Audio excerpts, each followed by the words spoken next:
about, okay, how do you apply blockchain over here in an area where enormous amount of personal information is being generated at base pair level, and you want to be able to trade that information to either healthcare provider or to pharma companies or whoever else you want to.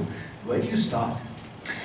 It doesn't necessarily have to be blockchain based. It sounds like you're asking whether a distributed ledger is appropriate, and it could be, and possibly if privacy is a huge concern, then a private distributed ledger where only permissioned people in the network can access it, but yet all of them have copies of the ledger would probably be a good way to go for something like healthcare.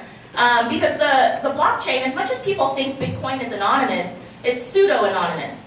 As long as I've interacted with any one of you, and you keep using that public wallet address to do other things, if I brought my computer, I'd show you all that the whole blockchain is public information since the Genesis block. So I can see everything that you've done with a public wallet key. Your name isn't on it, but if I've interacted with you, now I know that's you, and now I can track everyone else you interact with as well. So if you go buy something on overstock.com, they actually have your name. They can go through the blockchain to see what other types of things you do with your Bitcoin.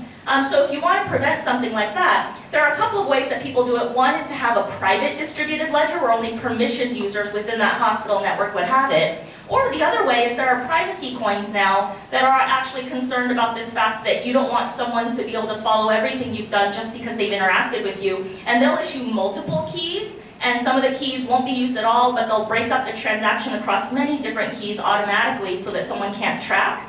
And possibly what these privacy coins are using would be something that healthcare would be interested in if they wanted to make sure that someone going to the hospital, that doesn't get memorialized in a way that it's easy to find that particular person from their public key. Thank you. All right, last